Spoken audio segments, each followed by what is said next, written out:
Bill Clinton was able to govern despite the fact that he had an impeachment proceeding brought against him that was successful.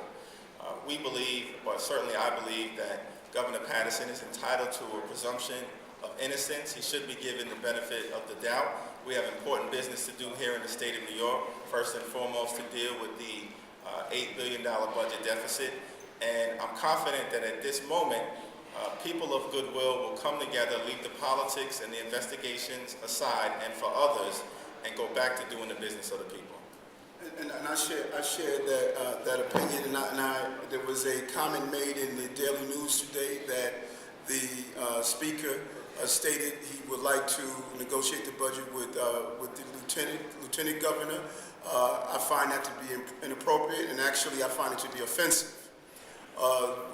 This is unheard of to have a sitting governor. David Paterson is a sitting governor until some form of determination is made that he is not. And to have a leader of one of the bodies make a statement that he would like to negotiate with his number two, I find that to be offensive.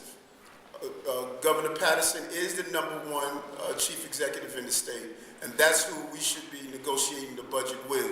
And to send a signal that we're not willing to do that when that has never been the position before, I'm wondering if this doesn't have anything to do with other than Governor Paterson's ability to negotiate the budget. And I want to be clear, Governor Paterson has been in Albany for over 20 years.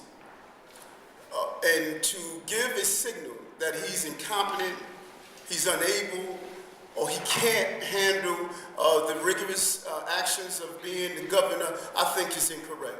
I think that he can do the job, and if an investigation is the criteria when people should have to vacate their seats, then I don't think we will have anyone in office, and probably we won't have anyone in corporate America, because there are investigations taking place all over the country.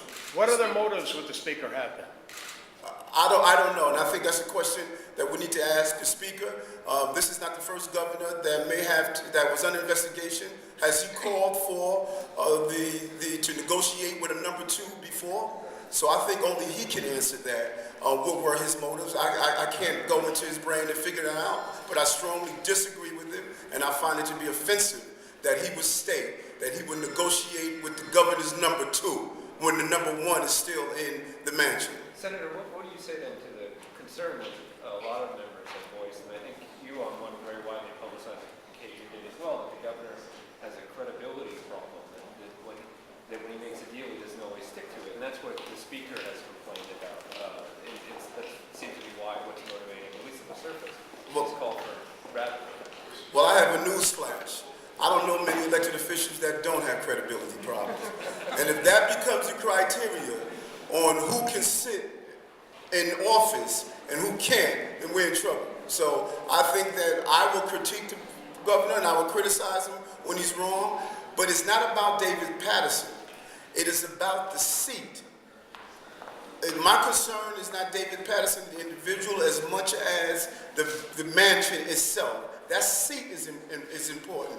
When someone yells out in Congress calling the president a liar, it's not about Obama, it's about the seat.